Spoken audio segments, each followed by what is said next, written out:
Hello friends, welcome back to my new blog. सभी को राधे राधे, जय माता दी। एक और न्यू ब्लॉग में आप सभी का वेलकम है। जय श्री कृष्ण। उम्मीद करती हूँ आप सब बहुत बढ़िया होंगे, अपने घरों में मस्त होंगे। होली का त्यौहार आ रहा है, सभी अपने घरों में पापड़ बना रहे होंगे, गुजिया बना रहे होंगे। अब तक का ऐसा समय पहली बार मेरी ज़िंदगी में आया है कि मैं कुछ नहीं बना रही हूँ। इस बार कुछ मन ही नहीं कर रहा है मेरा किसी चीज़ का। और नहीं, हर बार होली से करीबन 15 दिन पहले मैं तैयारियां शुरू कर देती थी, कुछ ना कुछ बनाती थी। और यही टाइम होता है पापड़ वगैरह बनाने का, गुजिया वुजिया बनती हैं। लेकिन मेरा बाई गॉड बिल्कुल भी मन नहीं कर रहा है, बिल्कुल भी मन नहीं कर रहा है। और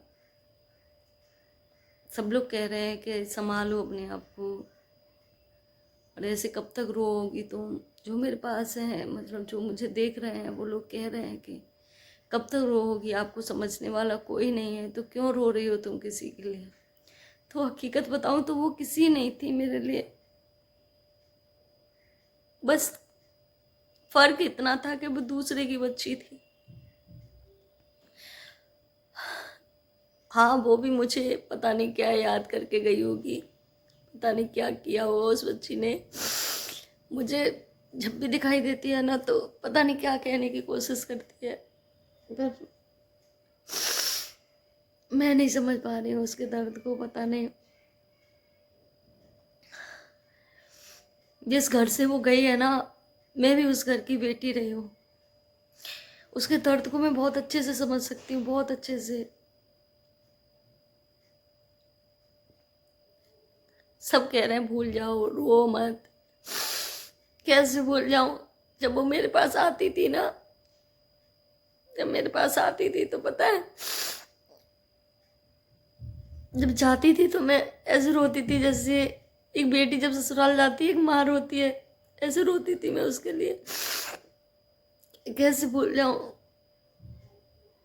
लोग बहुत आसानी से कह देते हैं भूल जाओ, नहीं भूली जा रही है मुझसे।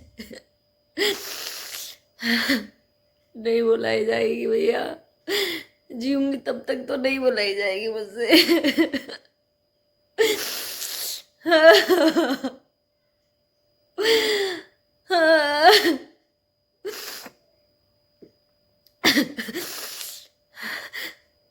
बहुत सब्र करती हूँ मैं अपने आप में, बहुत समझाती हूँ अपने आप को कि वो नहीं है, अब नहीं आएगी। तो कितना भी रो ले, कितना भी कुछ कर ले,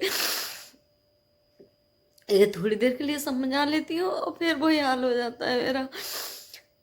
बहुत, ये समझ लो, काम में मन लगाती हूँ लेकिन मेरा किसी में मन नहीं लगता, किसी में भी। बस मुझे ये लगता है शायद मैं लास्ट टाइम उसको देख लेती तो शायद मुझे इतना नहीं लगता। लेकिन कुछ दुश्मनों ने मुझे उसे लास्ट टाइम देखने भी नहीं दिया, इसलिए मुझे सब्र ही नहीं होता है। कैसे भी मुझे लगता है कि वो है और कहीं ना कहीं से आएगी जरूर। पता है, अब की बार जब गई थी, कभी रोती नहीं थी वो, लेकिन अब की बार पता नहीं क्यों रो के गई थी। नहीं, मैं रोती तो मुंह फेर लेती थी, रोती थी लेकिन ऐसे नहीं रोती थी जैसे अब की बार मेरे पास से गई तब वो रो के गई। तो वही चीजें मुझे बहुत याद आ रही है, उसकी हर एक चीज उसकी बहुत याद आ रही है। पता है, जब मेरी शादी हो गई थी उसके बाद भी मेरे पास बहुत रही है, बहुत ज्यादा। लोग कह रहे हैं भूल जाओ, क्या करोगे, मर तो नहीं जाओगे उसके संग। हाँ, मरा तो नहीं जाएगा मुझसे, लेकिन उसकी जो याद है, वो अपनी बेटी के लिए लड़ न सके, अपनी बेटी के लिए किसी का हाथ न पकड़ सके। ऐसी माँ को कभी बेटी मत देना, ऐसी माँ को बेटी देना जिसको जरूरत हो, जिसको जरूरत हो। दिया, इसीलिए शायद शायद उसने मुझे अलग हटाया। बेटा तू अलग हट जा, कब तक रोएगी इनके लिए, क्योंकि ये कर्म करे बिना मानेंगे नहीं। और तू कब तक रोएगी, कब तक फड़फड़ाएगी इनके लिए। बहुत तकलीफ होती है, बहुत ज्यादा, ये समझ लो। ये लग रही है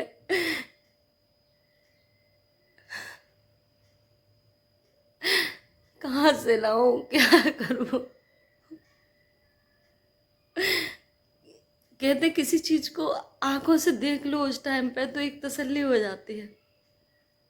मुझे कैसे भी तसल्ली नहीं हो रही है, कैसे भी नहीं हो रही है। कैसे भी तसल्ली नहीं हो रही है, कैसे करूं, कैसे तसल्ली करूं मैं।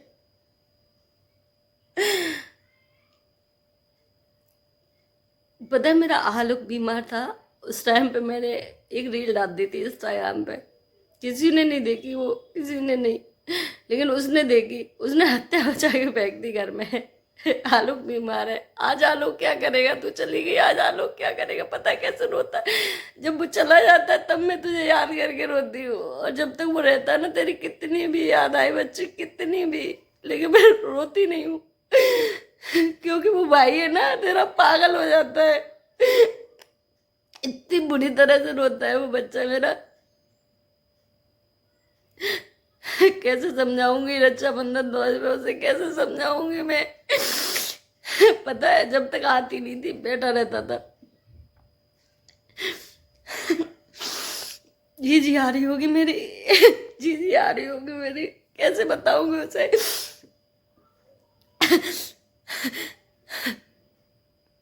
अभी तो उसे ये पता है कि जीजी हॉस्पिटल में है, फिर कैसे समझाऊंगी, कैसे तसल्ली दिलाऊंगी उसको।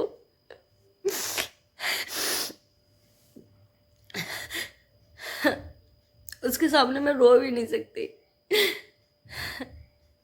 पता है जब मेरे पास आती थी तो मैं कहती थी, मैंने अभी तो तू, तेरी शादी नहीं हुई बेटा, जब तेरी शादी हो जाएगी ना तो भैया छोटे छोटे हैं बुआ मेरे, मैंने भैया छोटे, आलोक बड़ा हो जाएगा, जब तक तुझे लेके आया करेगा, अपनी सास को बचा के रखना पर, और नहीं तो उसके बाजन कूजन फोड़ के आया करेगा। तो कहती थी क्यों बुआ, पता मैं कहती थी, मैंने जब मैं यहाँ पे उसे बुलाती नहीं थी, वो कहता था बुला लो, तो मैं बुलाती नहीं थी उसको, तो पता क्या करता था, जो चीज़ उसे मिलती थी वही फेंक देता था उठा के, जो चीज़। आज तक किसी के कोई चीज़ उसे मतलब ज़रूरत है या नहीं है किसी चीज़ की, जे तो इस तरीके से नहीं करता था, लेकिन जी जी के लिए तो ये समझ लो, जो मिल जाता था वही मार देता मुझ में फेंक के, इतना पागल था। अब कैसे समझाऊंगी मैं उस बच्चे को, कैसे, शायद वो आखिरी टाइम पे देख लेता तो शायद समझ जाता कि जीजी मेरी भगवान के पास चली गई, लेकिन अब मैं कैसे समझाऊंगी उसे। बताने की भी हिम्मत नहीं होती मुझे कि कैसे बताऊं उसको मैं, कैसे बताऊं। पता है उस दिन इंस्टाग्राम देख रहा था मेरा, तो कह रहा इसमें सबके फोटो है मम्मी, दीदी का फोटो नहीं है। उसमें था सबसे नीचे जाके रील में था, तो उसने देख लिया, ये समझ लो मम्मी दीदी अभी हॉस्पिटल में, मैंने हाँ जी अभी हॉस्पिटल में आ जाएगी तेरे पास। लेकिन इस छाती पे कितना पत्थर रखूं, कैसे समझाऊंगी उसे। आज तो मैं समझा रही हूँ, लेकिन जब वो रक्षाबंधन पे आती थी और नहीं आएगी तो क्या करूंगी मैं, कैसे समझाऊंगी उसे।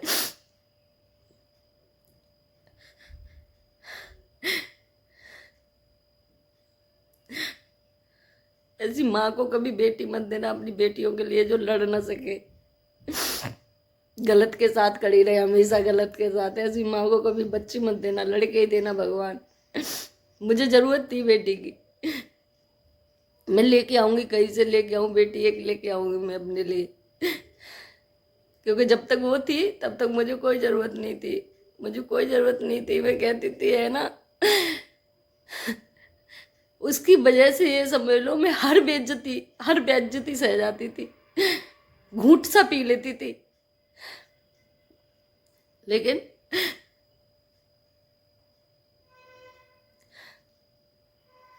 अब नहीं।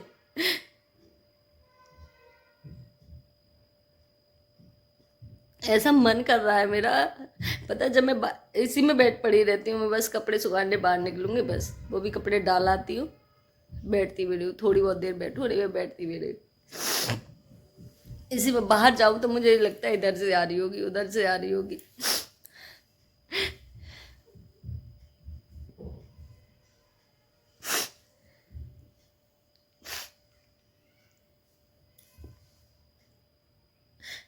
इतनी यादें हैं उसकी, इतनी यादें हैं, मुझे और किसी की नहीं आती इतनी, हकीकत बताऊँ किसी की नहीं आती इतनी।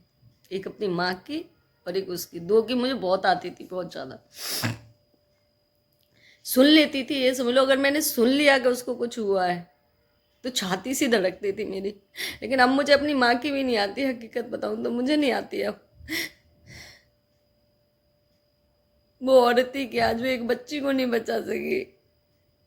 उसके सामने सब कुछ हो रहा है फिर भी बच्ची को नहीं बचा सकी। मैं भी कुछ नहीं कर सकी उसके लिए। क्योंकि मेरी बच्ची नहीं थी ना, उस पे एक धब्बा लगा हुआ था, इसलिए उसके साथ जो भी होगा वो झेलेगी है। बिल्कुल झेलेगी, बिल्कुल झेलेगी। झेला बेचारे ने जो कुछ हुआ झेला।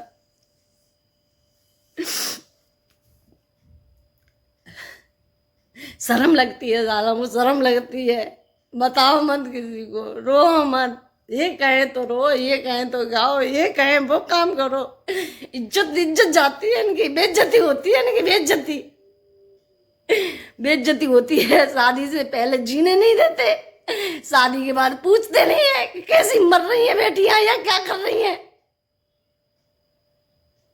शादी से पहले घर में सांस नहीं लेने देते, वहां ससुराल वाले सांस नहीं लेने देते। यही जिंदगी है ना हमारी, यही जिंदगी है। जहां चाह वहां बेइज्जती करना शुरू, जहां चाह वहां बेइज्जती करना शुरू। पेट नहीं भरता बेइज्जती करके। जिसके सामने चाह गाली देना शुरू। बहुत ज्यादा इज्जत बढ़ जाती होगी, ताज लग जाता होगा सिर पे। अपने लिए बड़ी बेइज्जती महसूस हो रही है ना, अपने लिए बहुत बेइज्जती महसूस होती है। हमारे लिए मत बोलो, बिल्कुल क्यों नहीं। हम किसी की आज लुगाई है, कल हम किसी के घर की बेटी थे, किसी की बहन थे। कब तक इज्जत को संभाले, हमारी कोई इज्जत है या नहीं।